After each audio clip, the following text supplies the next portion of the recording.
सोचने में ही मैंने कई रातें गुजार दी। मैं रात और दिन एक कर देता, सोया नहीं करता था, चिल्लाता था। 4-4 5-5 घंटे मेरी ड्रेसिंग चलती थी।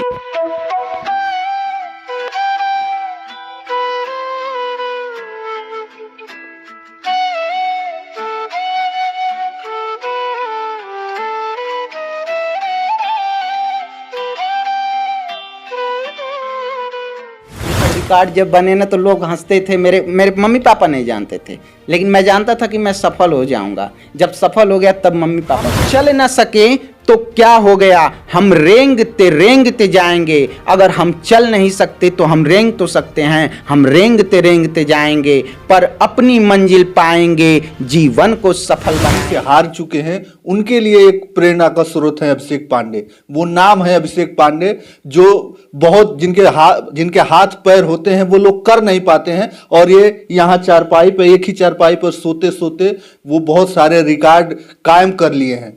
करूंगा तमाम सारी वीडियो आप लोगों ने तो देखी होगी अभिषेक पांडे की, लेकिन फिर भी हम इन्हीं के मुंह से जानेंगे कि आखिरकार क्या हुआ था उस दिन और क्यों ऐसा हुआ इनके साथ, और आज क्या कर रहे हैं। और इतने सारे, एक बेड पर सोए हुए सोते सोते इतने सारे रिकॉर्ड इनके नाम कैसे आ गए। तो बहुत बहुत स्वागत है अभिषेक जी। आपका स्वागत है, नमस्कार। आपके चैनल के सभी दर्शकों को मेरा नमस्कार। मेरा नाम अभिषेक पांडे और मैं मऊ जिले के उत्तर प्रदेश का निवासी हूँ। मेरा एक ट्रेन दुर्घटना में दोनों पैर मैं खो दिया, जिसमें मैं अपने दोनों पैर कमर से ही खो दिया और एक हाथ भी देख सकते हैं डैमेज हो गया। अच्छा अभिषेक जी, उससे पहले क्या करते थे? उससे पहले मैं पढ़ाई करता था, एक नॉर्मल लड़के की तरह था और नॉर्मल परिवार से भी आता हूँ। तो क्या पढ़ते थे? मैं पॉलिटेक्निक करता था, डिप्लोमा। अच्छा। जी, मैंने डिप्लोमा कर रखा है, फाइनल हो चुका है मेरा। और ट्रेन हादसे के बाद तो आप जानते ही हैं, जो इंसान अपना दोनों पैर ही खो दे, उससे पूछना ही क्या कि क्या फील कर रहा होगा या क्या तकलीफ होगी, उसे बताने की ज़रूरत ही नहीं होती। वो तो सामने वाला खुद देख के उसे अंदाज़ा लगा सकता है। लेकिन सबसे बड़ी चीज़ ये थी कि मैं कभी हारा नहीं, अपनी परिस्थितियों का रोना भी नहीं रोया। एक होते हैं ना कि लोग रोते हैं, तकलीफ़ें किसको नहीं होती है, बस यही है कि किसी को भगवान ज़्यादा दे देते हैं तो किसी को कम देते हैं। ये हादसा कौन से सन में हुआ था? ये 2017 में हुआ था। 2017? 2017 में। उसके बाद हॉस्पिटल गया, लगभग मैं 3 महीने एडमिट था और एडमिट होने के बाद काफ़ी सारे पैसे भी लगे हमारे इलाज में। अब तक 30-35 लाख रुपए लग चुके। और पिताजी हमारे किसान परिवार से हैं। किसान परिवार भी उसे ही कहेंगे जिसके पास बहुत ज़्यादा ज़मीन वगैरह होती है, उसे ही भी किसान कहते हैं। लेकिन नॉर्मल परिवार से था, जो भी था वो ये ज़मीनें बेच वगैरह करके वो इलाज कराए और काफ़ी साथ दिए। मेरे रिलेटिव, मेरे उस समय मेरे चाचा वाचा भी थे, मेरे फैमिली के लोग, सभी लोग मेरा साथ दिए और मेरे साथ खड़े रहे। जब आप हॉस्पिटल से आए होंगे, इस बेड पर आपको बेड मिल गया होगा, इसी पे आप सोते रहे होंगे, तो क्या सोचते थे उस समय? नहीं, एक्चुअली मैं जब हॉस्पिटल से आया तो यहाँ पे तखत रखा था। अच्छा। मैं तखत पे सोता था और ये बेड मुझे जीवनदीप संस्था है जो छत्तीसगढ़ में है, जिसके फाउंडर हैं हमारे रविंद्र सिंह सर। और उन्होंने, सर क्या, वो समझिए एक बड़े भाई की तरह मुझे प्यार करते हैं, आज भी करते हैं। और ये बेड उन्होंने ही, अविनाश उपाध्याय मेरे मित्र हैं करीबी बहुत, हमारे जनपद मऊ के हैं, उन्हीं के जरिए ये बेड मिला।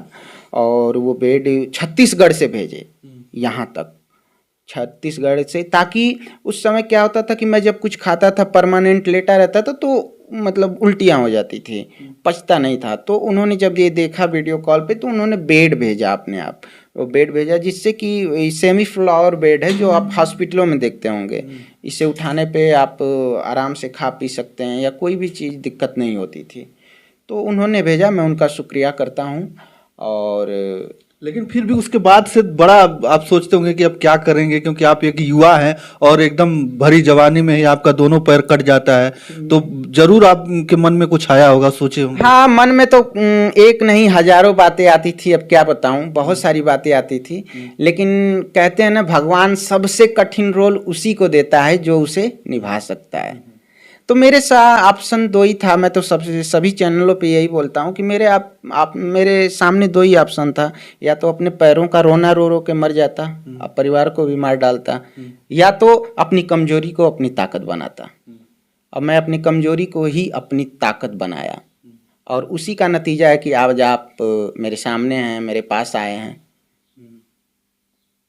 अच्छा, पैर नहीं होने के बाद आपके मन में एकदम से एक ख्याल जरूर आया होगा कि आखिरकार अब मैं करूंगा क्या, क्योंकि एक ये भी आपका दिमाग में आया होगा कि अब तो मैं पूरे जीवन भर के लिए अपने माँ बाप के ऊपर बोझ बन गया। हाँ, लगता था, सोचता था, यही सोच ही तो मुझे आगे बढ़ाई। मैं सोचता था कि अब तो बोझ बन गया, ऐसे में न जीना। लोग कहते भी थे हमारे फैमिली से कि अब तो मर जाते, ऐसे ही बोलते थे। कोई भी कहता है कि अब क्या करेंगे ये, अब तो ये परिवार पे बोझ हो गए।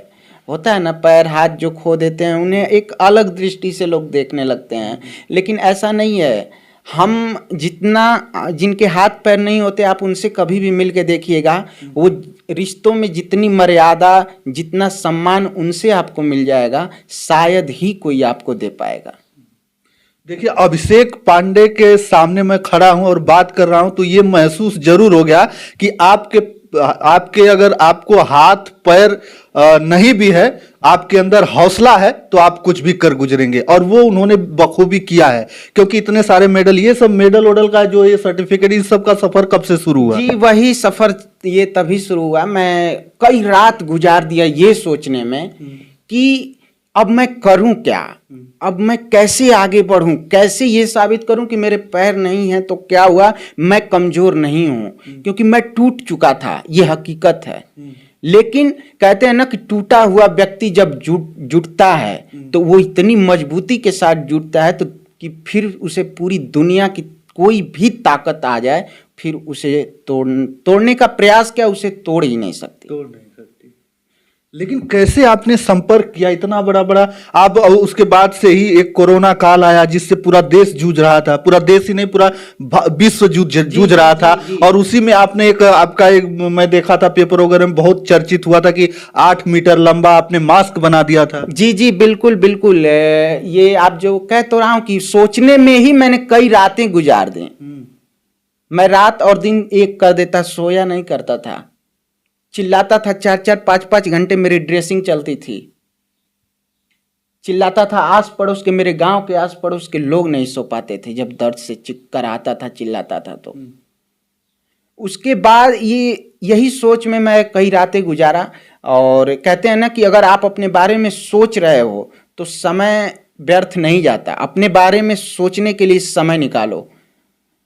वही मैंने सोचा, मेरे दिमाग में आया, कोविड चल रहा था, कोरोना काल, तो सोचा क्या करूं, कुछ नया करते हैं कोविड पे। तो मैं ऐसे शायरी कविताएं लिखता था और यूट्यूब पे थोड़ा छोटे छोटे वीडियोस डालना करता था बना के। मेरा यूट्यूब चैनल भी है, अभिषेक ऑन बेड। अगर आप सब्सक्राइब करेंगे तो मैं आपका आभारी रहूँगा।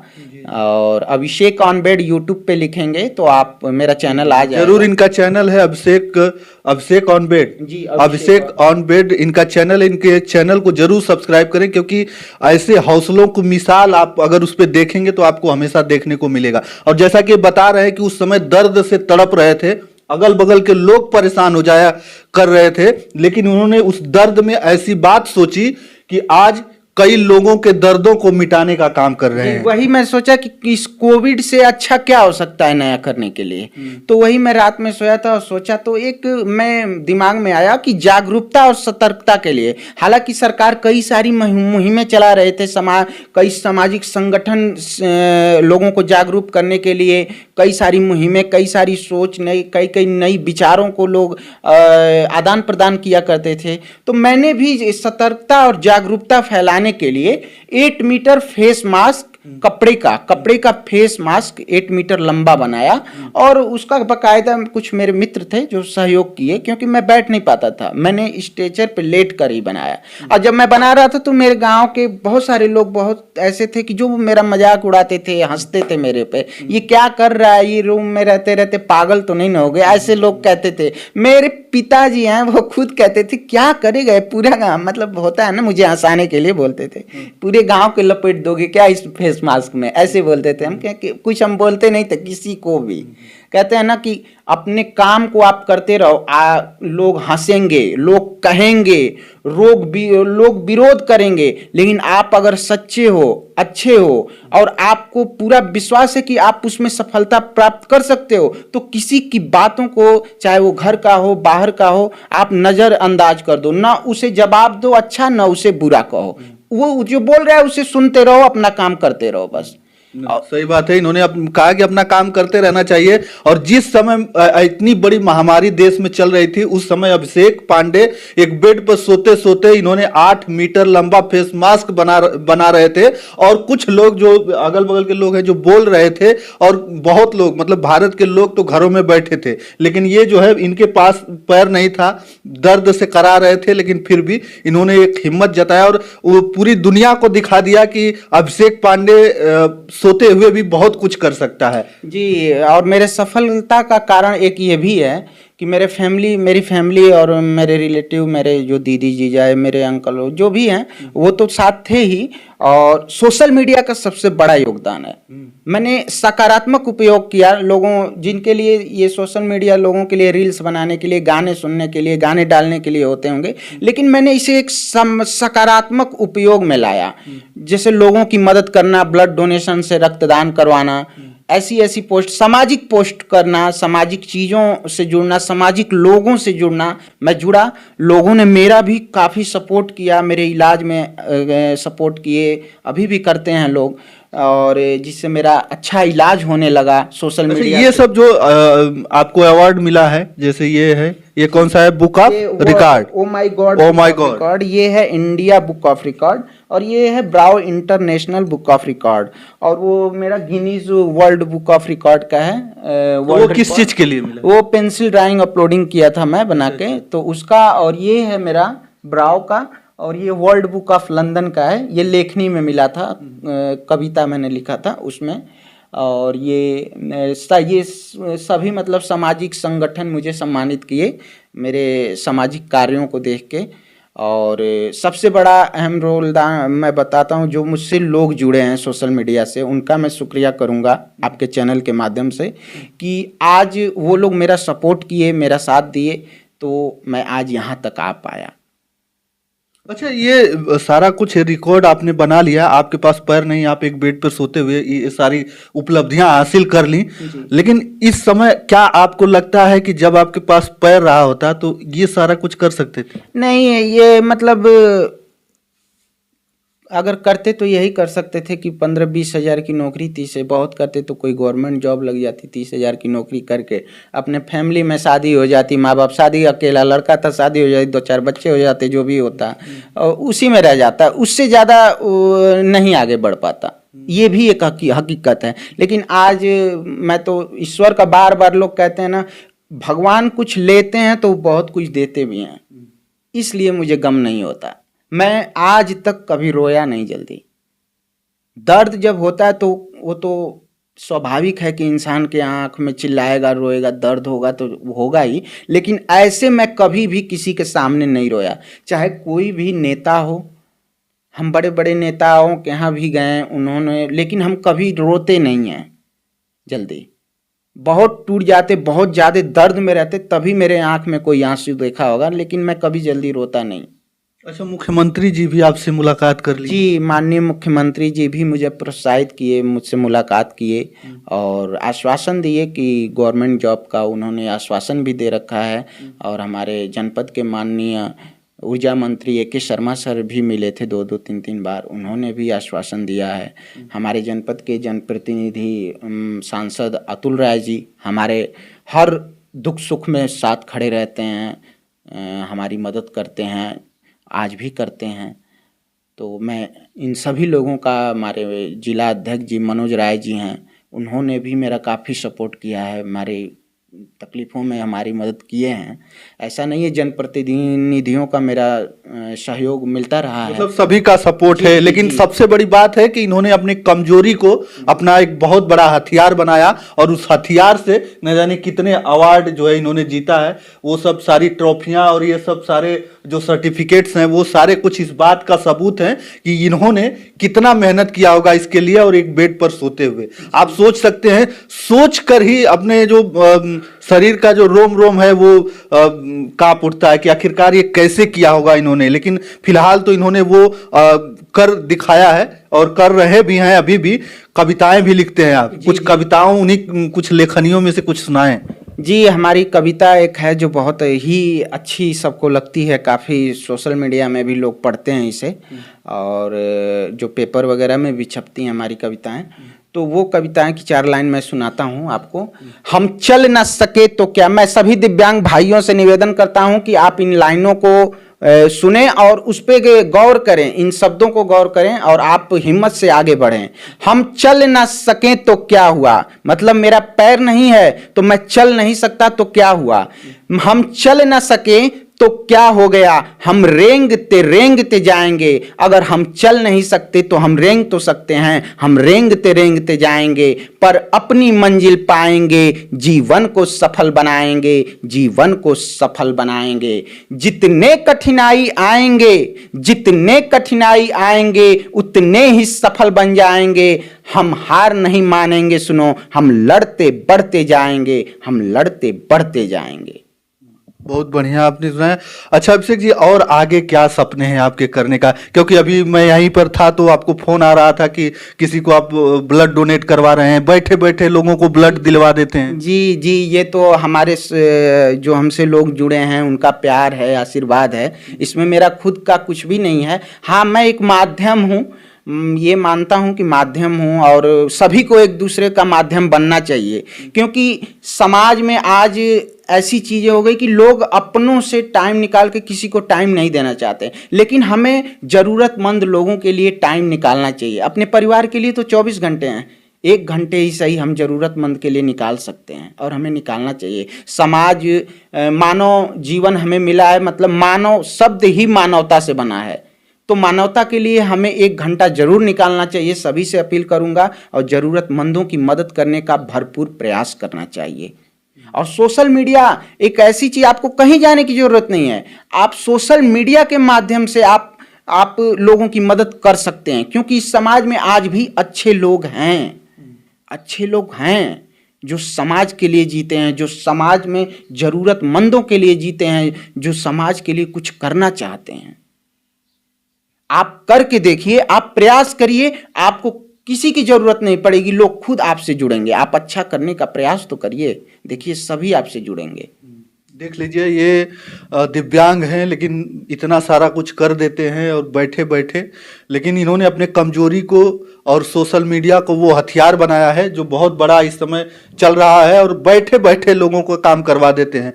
इतना बड़े समाज सेवी जो एकदम एक कमरे में बैठ के और पूरा जहां हो सके, जिसको मदद हो सके वहां तक वो मदद पहुंचाने का काम करते हैं। हमारे साथ अभिषेक पांडे हैं, और आपके पास हाथ पैर रहते हुए, आपके दिमाग में, आपके मन में आप जिंदगी से हार चुके होंगे, कहीं आपको कोई रास्ता नहीं दिख रहा होगा, तो अभिषेक पांडे को एक बार जरूर देखिएगा। आपको पक्का है कि यकीन हो जाएगा, और इनको देखकर आपके अंदर जरूर ही पॉजिटिव एनर्जी जरूर आपको मिल जाएगी और कुछ कर गुजरने का हौसला भी मिल जाएगा। तो हमारा ये वीडियो बनाने का यही मकसद है कि जो लोग सोचते हैं कि हाथ पैर न होने से वो टूट जाते हैं, तो एक बार अभिषेक पांडे को जरूर देखिएगा। आपके समझ में आ जाएगा कि हाथ पैर नहीं भी रहेगा तो भी कोई गम नहीं, क्योंकि आपके अंदर वो हौसला होना चाहिए, वो काबिलियत होनी चाहिए। आप अपने काबिलियत के दम पर बैठे बैठे, सोए कुछ भी कर सकते हैं, और इसका जीता जागता सबूत ये अभिषेक पांडे हैं।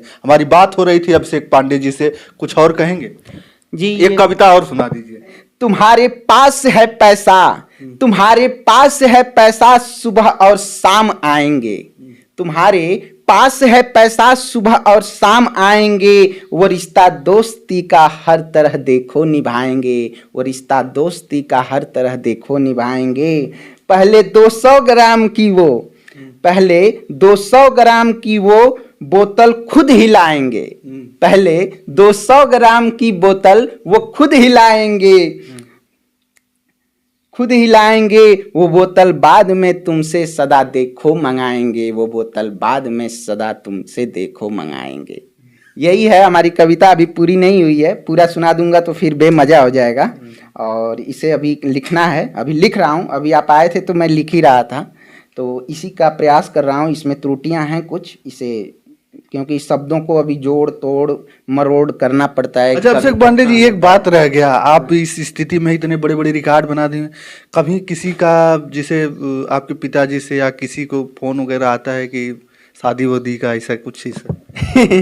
देखिए शादी वगैरह तो माता पिता हैं, तो अकेला लड़का हूँ, तो मैं देखिए मैं अच्छा बनने, सबसे बड़ी चीज़ कि मेरे अंदर एक चीज़ कमी है बहुत, कि मैं एक होता है ना कि सामने से अच्छा बनने का ढोंग नहीं करता। अब आज आपके चैनल आप पूछ दिए तो आपके सामने कह दूं कि मैं शादी नहीं करूंगा, है ना, अच्छा बनने के लिए, लेकिन कल करूंगा तो आप कहेंगे ये तो मैं पूछा तो बोले कि नहीं करूंगा, अब देखो कर रहे हैं। माँ बाप का एक अकेला लड़का हूँ, देखेंगे भविष्य में कोई अच्छी लड़की मिलेगी जो मेरे फैमिली को समझेगी, मुझे समझेगी, तो मैं निश्चित ही इस पे विचार करूँगा और अवश्य करूँगा। क्योंकि अब कहना क्या है कि पत्नी के वियोग में तो हमारे महादेव और श्री राम प्रभु जी वो हो गए, तो हम तो एक साधारण इंसान हैं, हम उनकी बनाए उनके हाथों की कठपुतली हैं। तो हम ये कैसे कह सकते हैं कि हम शादी नहीं करेंगे, हम विवाह नहीं करेंगे? करेंगे, लेकिन भविष्य बताएगा अब ये क्या होगा। अभी तो मेरा पूरा फोकस अपने सफलता पे है, कुछ करना चाहता हूँ कुछ अच्छा, तो समाज के लिए, अपने लिए, अपने फैमिली के लिए। और तो क्या करना चाहते हैं आगे? अभी तो सपने बहुत बड़े हैं हमारे। अब सपनों को यही है कि मैं करके बताता हूँ, बता के नहीं करता। मेरे अंदर ये कमी है। ये सब रिकॉर्ड जब बने ना तो लोग हंसते थे, मेरे मम्मी पापा नहीं जानते थे, लेकिन मैं जानता था कि मैं सफल हो जाऊंगा। जब सफल हो गया तब मम्मी पापा को भी बताया। मेरे में ये कमियां हैं, जो कमियां हैं मैं खुद बताता हूं कि मैं करके बताता हूं, बता के नहीं करता। चलिए, बहुत बहुत धन्यवाद। हमारे साथ थे अभिषेक पांडे, और मैं बार बार कहूंगा कि अगर आपका हौसला टूटे तो एक बार अभिषेक पांडे के हौसले को जरूर देखिएगा और हमारे इस वीडियो को जरूर देखिएगा। और हमारा वीडियो बनाने का यही मकसद है कि जो लोग जिंदगी से हार गए हैं, कम से कम अभिषेक पांडे को देखकर, हमारी इस वीडियो को देखकर उन्हें प्रेरणा मिल सके। और ये काफ़ी ऐसे लोगों को प्रेरणा का स्रोत बन सकते हैं जिनके पास हाथ नहीं है, पैर नहीं है, और वो जिंदगी से हार चुके हैं और कुछ गलत कदम उठा लेते हैं। कुछ लोग ऐसे भी हैं जिनके पास सारा कुछ होते हुए भी वो लोग गलत कदम उठा लेते हैं। तो जब ये एक जो है दिव्यांग व्यक्ति इतना सारा कुछ मेडल, चारपाई पर लेटे लेटे सोए सोए सब कुछ कर सकता है, तो आपके पास सब कुछ है तो आप क्यों नहीं कर सकते हैं? तो चलिए, बस इस वीडियो में इतना ही। अगली वीडियो के साथ हम जल्द उपस्थित होंगे, तब तक के लिए धन्यवाद। जय हिंद, जय भारत।